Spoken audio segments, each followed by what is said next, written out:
The Chinese word for nature they call zhiran. And this expression means of itself so. What happens of itself.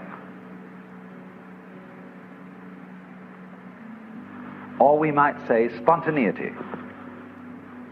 It almost means automatic, because automatic is what is self-moving. Only we associate the word automatic with machinery. But ziran, what is so of itself, is associated in the Chinese mind not with machinery, but with biology. Your hair grows by itself. You don't have to think how to grow it. Your heart beats by itself. You don't have to make up your mind how to beat it. That's what they mean by nature. The poem says, sitting quietly, doing nothing, spring comes and grass grows of itself. So their principle of nature is called a Tao, T-A-O, pronounced Dao in the Mandarin dialect, Tao in the Shanghai dialect, To in the Cantonese dialect. Take your choice. Tao means the course of nature.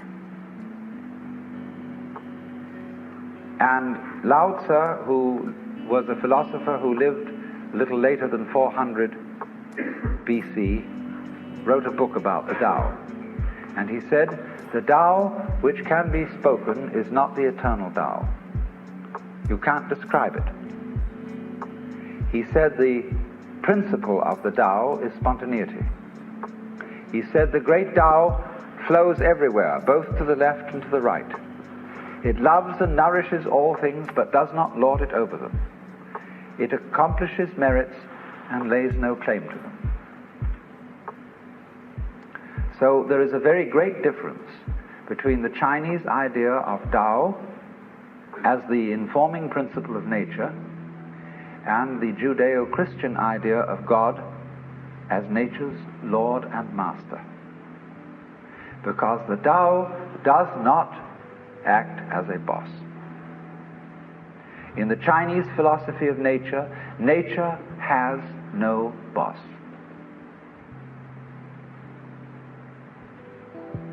There is no principle that forces things to behave the way they do. It is a completely democratic theory of nature. Correspondingly, you see, most Westerners, whether they be Christians or non-Christians, don't trust nature. Of all things, nature is the thing least to be trusted. You must manage it. You must watch out for it. It will always go wrong if you don't watch out. You know, the goblins will get you if you don't watch out. So we're always feeling that you can't trust it.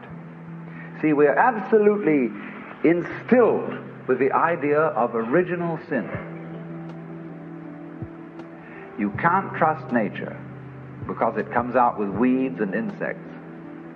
And above all, you can't trust human nature. Because if you don't hold a club over yourself, you'll go out and rape your grandmother. Now the Chinese would say, if you can't trust yourself, you can't trust anything. Because if you can't trust yourself, can you trust your mistrust of yourself? Is that well-founded? See? If you can't trust yourself, you are totally mixed up. You haven't a leg to stand on, you haven't a point of departure for anything. And in this respect, the Taoist philosophy and the Confucian philosophy are in agreement.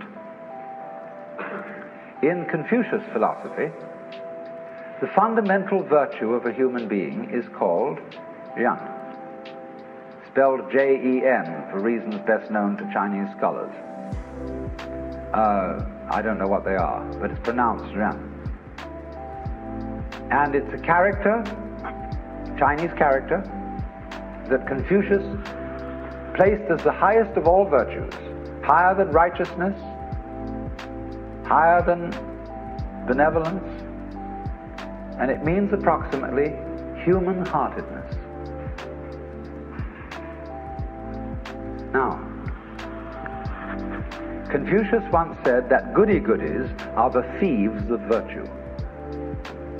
Virtue in Chinese is de. We Romanize it as P-E-H, de. And it means virtue not in the sense of moral propriety, but virtue in the sense of magic, as when we speak of the healing virtues of a certain plant. A man of true virtue is therefore a human-hearted man. And the meaning of this is that one should above all trust human nature in the full recognition that it's both good and bad, that it's both loving and selfish. Now, let me give an illustration of the wisdom of this. When people fight wars,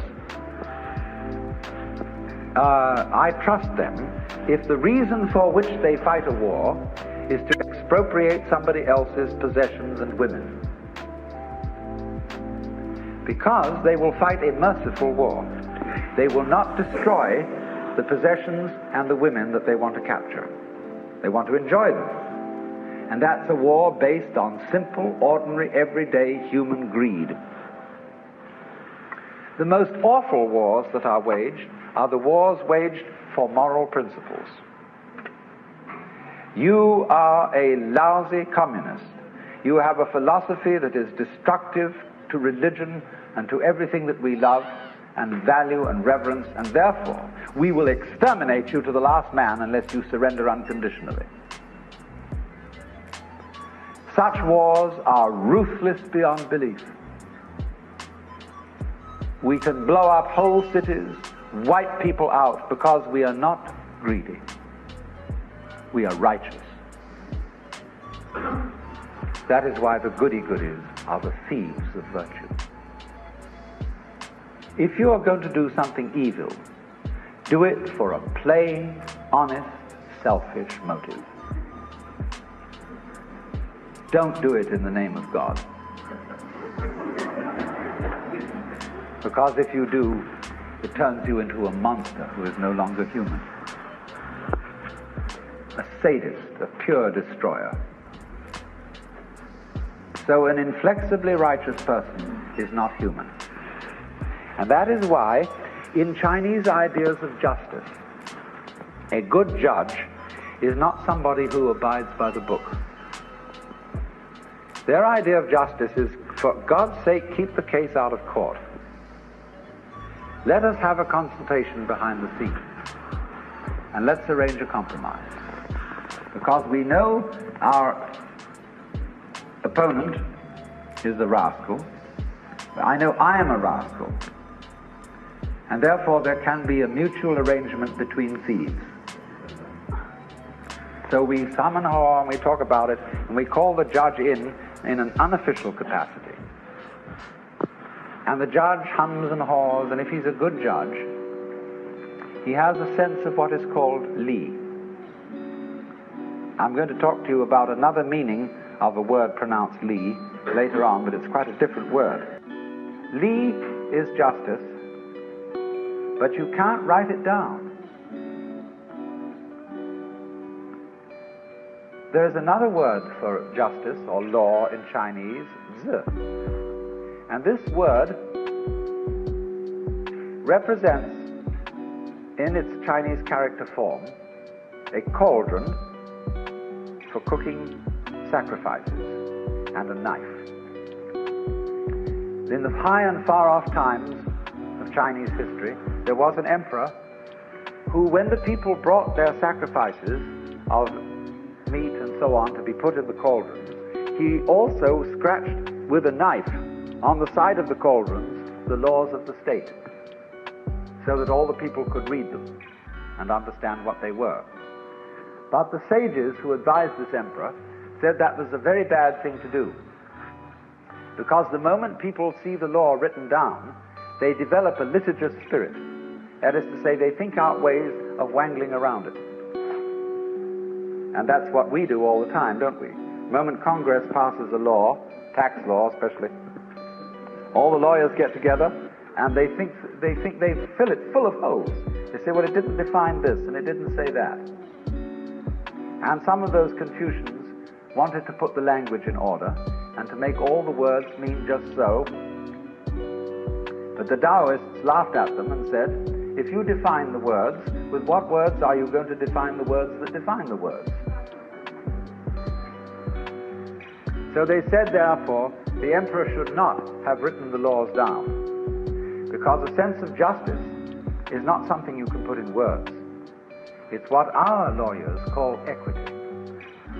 And you talk to any lawyer, and he, in discussing various judges around town, he will say, well, Judge so-and-so is pretty much a stickler for the letter of the law. But on the other hand, Judge so-and-so has a sense of equity. He knows when the law, the letter of the law, just doesn't apply to this particular case. And he just has an innate sense of fair play. That's the man to be trusted as a judge. So this is what the Chinese mean by a judge who has the sense of li, of real justice. It can't be written down, it can't be explained, because every case is individual. But what such a man has fundamentally in his heart, he trusts the good and bad of human nature. Human beings are complex. We don't know ourselves at all, really. Consider your nervous system. Neurologists haven't even begun to figure it out. And yet all your conscious decisions are based on this thing that you don't understand. You're unbelievably more wise in your nature than you ever will be in your conscious thoughts. Because behind your conscious thoughts lies your nervous system. And if you say, well, my nervous system is unreliable, it is just a bunch of strange, weird biological chances that have got mixed up somehow, then this very opinion that you're expressing, you see, is a function of that nervous system. So you're saying that you are a total hoax. You can't trust yourself at all. So that is a set of game rules that don't lead anywhere. It's totally self-frustrating. So you see, what the Chinese have developed here is a theory of nature. I said there are three theories. The Western mechanical theory, nature as an artifact, the Hindu dramatic theory, and the Chinese organic theory. Nature, human nature included, is an organism. And an organism is a system of orderly anarchy. There is no boss in it, but it gets along by being left alone and being allowed to do its stuff. That's what the Chinese Taoist philosophy calls Wu Wei, which means not doing nothing, but not interfering with the course of events, not acting against the grain. Now this is the time to introduce the second word, li, in Chinese. The first li meant justice. The second li is a character which had the original meaning of the markings in jade, the grain in wood, and the fiber in muscle. And it's usually translated reason or the principle of things. These are not very good translations. The best translation of li is organic pattern. Now look here. When you look at the clouds, they aren't symmetrical, they don't form fours, they don't come along in cubes. But you know at once that they're not a mess. A dirty old ashtray full of junk may be a mess. The clouds don't look like that. When you look at the patterns of foam on water, they never make an artistic mistake. and they're not mess. They are wiggly, but in a way orderly, and it's difficult for us to describe that kind of order.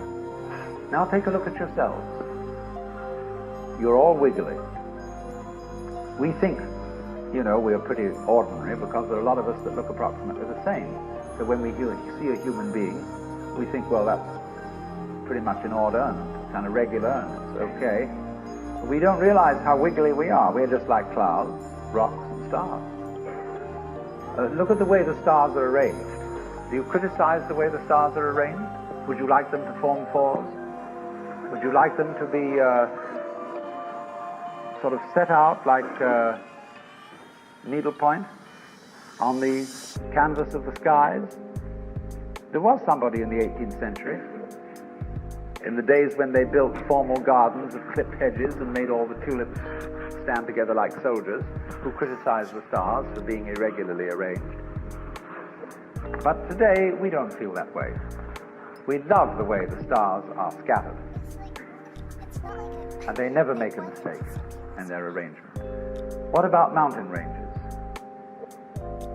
Do you criticize the valleys for being low, and praise the peaks for being high?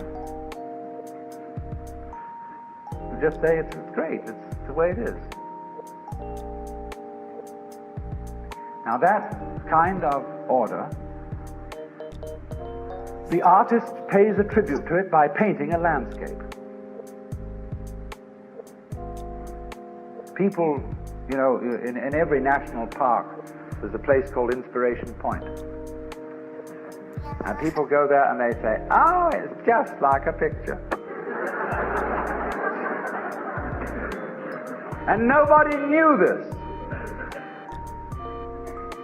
400 years ago.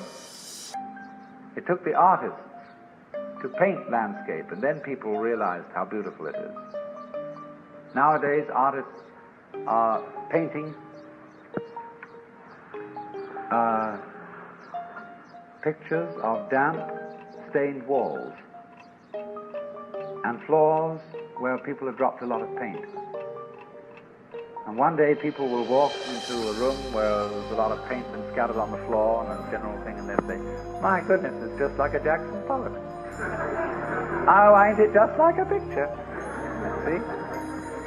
It always takes the artist to show us the vision. But of course, in the meantime, it is difficult. You go to an exhibition of contemporary non-objective painting, and a kind of square fellow walks in there, and he says, that's not what I call a picture. Because it's against his prejudices. But I say to people now, excuse me, wait a minute. Take a look at that again. I'm going to tell you something. That painting is a colored photograph of guess what? And he looks at it in astonishment and entirely new eyes. What could that be a photograph of? He begins to see it might be a photograph through a microscope of globules, of germs floating in liquid. It might be anything, but there it is. It suddenly comes at him. Goodness knows whether that was what the artist intended, but that's the method of giving people a shock, of seeing things in a new way.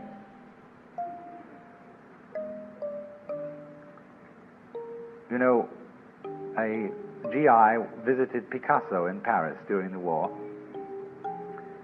and said, I can't understand your paintings. They're absurd. Life doesn't look like that. Picasso said, do you have a girlfriend? He said, yes. Have you a picture? He said, yes. Show it to me. So he drew out his billfold, and there was a little colored photograph of his girlfriend. And Picasso looked at it and said, is she so small as that?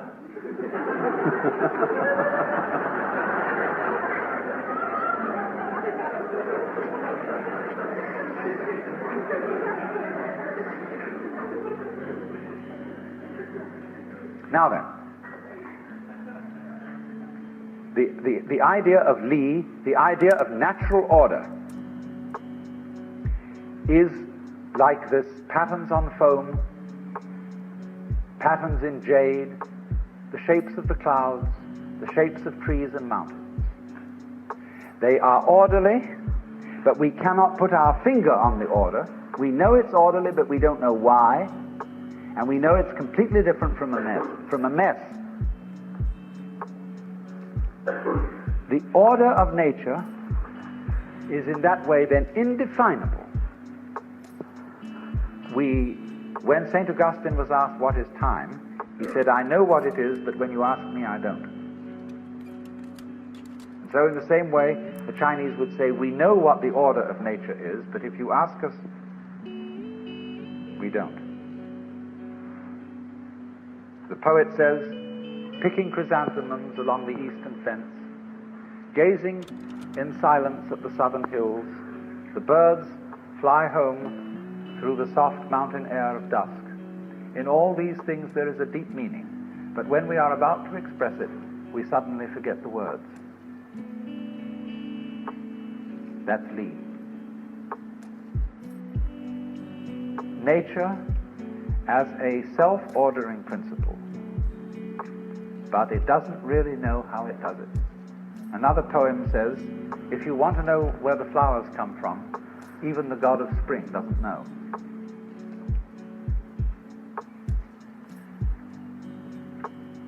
This is a very remarkable attitude to nature. Politically, you see, if you translate this into politics, it is a high philosophical anarchy. And there's a lot to be said for this as a political point of view. That, in other words, government is always a mess. Because the state opposes itself to the people. We live under a constitution where we are supposed to be governed by ourselves. As somebody once said, down with democracy when we get it.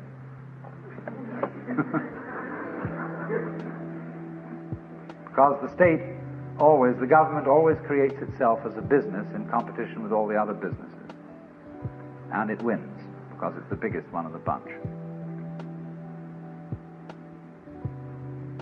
The Taoists said of the state that it should be as anonymous and as unobtrusive as possible. That is to say that the emperor, instead of going around in processions and being heralded and flags waved, should be as unobtrusive as the head of the sanitation department. You know, he's a man, just a guy who goes around in a plain ordinary suit and really attends to his job. And the head of the sanitation of the city of Dallas goes around. You don't have a police escort and sirens blowing and flags waving. He simply does his job. And the feeling of Lao Tzu is that the president or the emperor should have the same kind of attitude. That he should simply help the people and retire and not claim any merits for it. Always withdraw himself. Always be behind the scenes. Not striving for power, but simply to help things along. Govern a great state, he said, as you would cook a small fish. Now, you know, when you've got a small fish in the frying pan, don't keep tossing it around and fidgeting with the spatula. Otherwise it'll fall apart. Do it gently. Softly, softly, catchy monkey. So then, here is a conception of nature as something you must trust. Outside nature, the birds, the bees, the flowers, the mountains, the clouds, and inside nature, human nature. Now, nature isn't trustworthy completely. It'll sometimes let you down with a wallop. But that's the risk you take. That's the risk of life. What's the alternative? I do not trust nature at all. It's got to be watched. Do you know what that leads to? It leads to 1984 and Big Brother. It leads to the totalitarian state where everybody is his brother's policeman, and where everybody is watching everybody else to report them to the authorities. where you can't trust your own motivation, where you have to have a psychoanalyst in charge of you all the time to be sure that you don't think dangerous thoughts or peculiar thoughts. And you report all your thoughts to your analyst. And your analyst keeps a record of them and reports them to the government. And everybody is busy keeping records of everything. It's much more important to record what happens than what happens. This is already eating us up. It's much more important that you have your books right than that you conduct your business in a good way. In universities, it's much more important that the registrar's records be in order than that the library be well stocked. After all, do you know your grades are all locked up in safes, and they're protected from thievery and pilfering, and they're the most valuable property that the university has.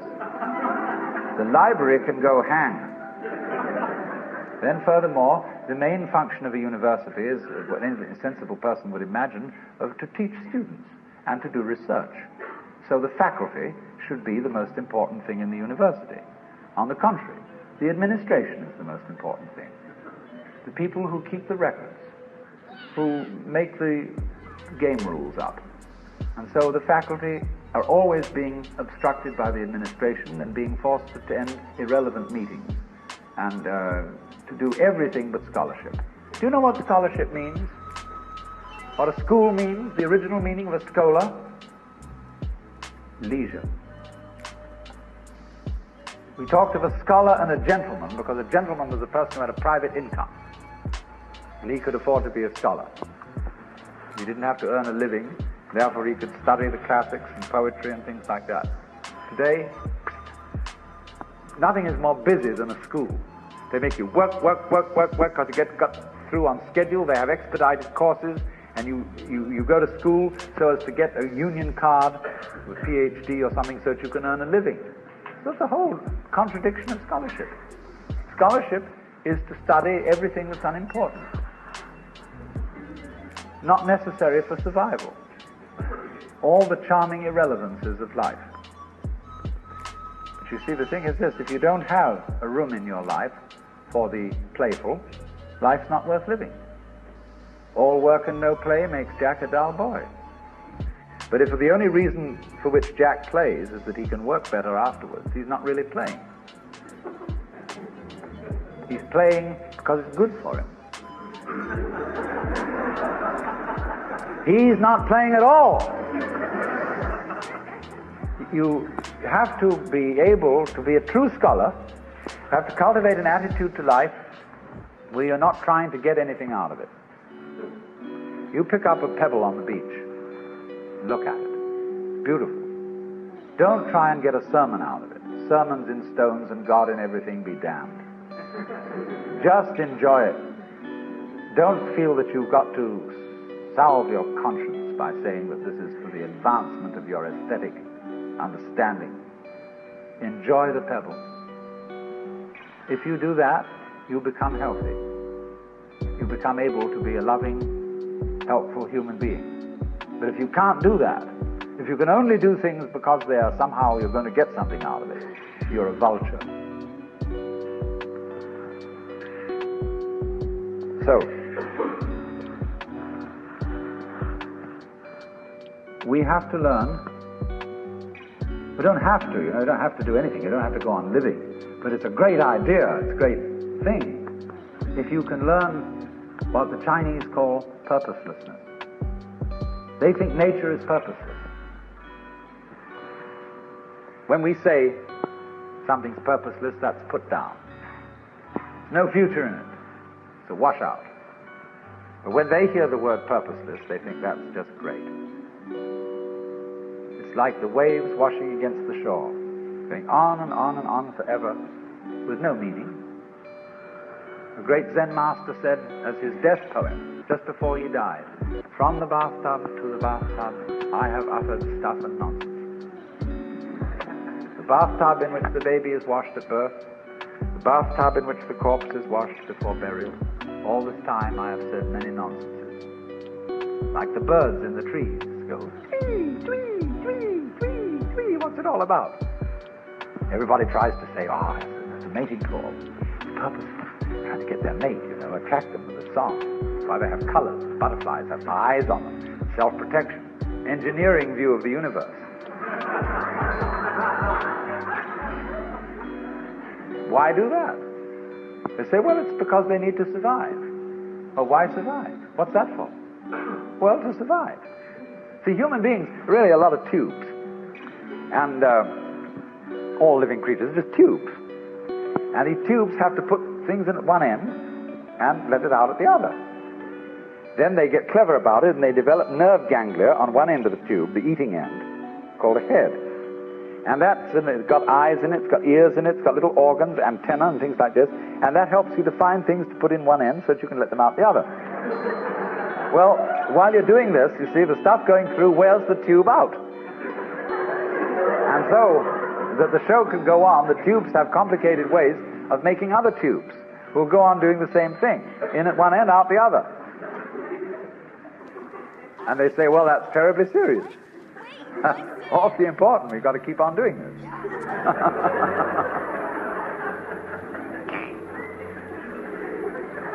But when Chinese say nature is purposeless, this is a compliment. It's like the idea of the Japanese have a word, yugen, and they describe yugen as watching wild geese fly and be hidden in the clouds, as watching a ship vanish behind a distant island, as wandering on and on in a great forest with no thought of return. Haven't you done this? Haven't you gone on a walk with no particular purpose in mind? Carry a stick with you and you occasionally hit at old stumps and wander along and sometimes twiddle your thumbs. It's at that moment that you are a perfectly rational human being. You've learned purposelessness.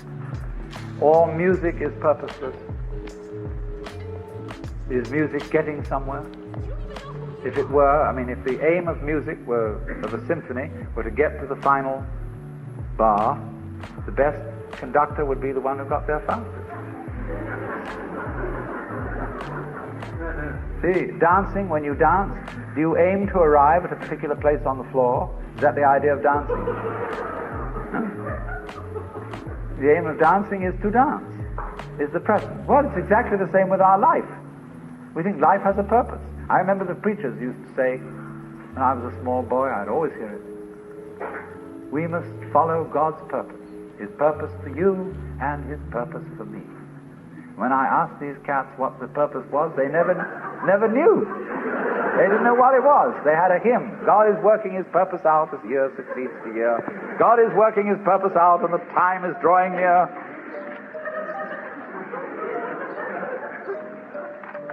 The time when the earth shall be full of the glory of God as the waters cover the sea. What's the glory of God? Well, they weren't quite sure. I'll tell you what it is. In heaven, all those angels are gathered round the glory of God. That is to say, the which than which there is no witcher. Catholics call it the beatific vision, the Jews call it the Shekinah. And there are all those angels. And they're standing around it and they're saying, Alleluia, Alleluia, Alleluia, Alleluia. It means nothing. They're just having a ball. See, that's what happened in the beginning. When God created the universe, it was created like all stars, all planets, all galaxies. They're vaguely spherical. He created this and He said, have a ball.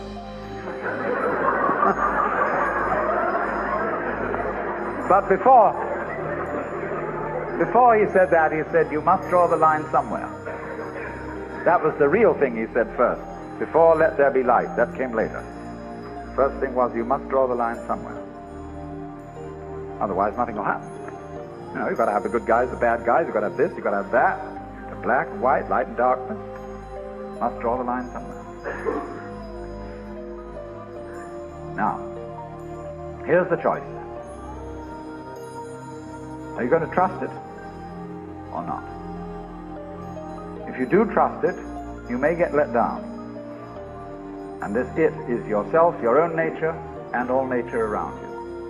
There's going to be mistakes. But if you don't trust it at all, you're going to strangle yourself. You're going to fence yourself round with rules and regulations and laws and prescriptions and policemen, the guards, and who's going to look after Big Brother to be sure that he doesn't do something stupid? No go. Supposing I get annoyed with somebody in the audience, and I'm going to throw this ashtray at them, but I don't want to hit my friend sitting next to that person. I want to be absolutely sure this ashtray hits that individual. And so I don't trust myself to throw it. I have to carry it along and be sure I hit that person on the head. See, I don't throw it because I can't let go of it. To throw it, I must let go of it. To live, I must have faith. I must trust myself to the totally unknown.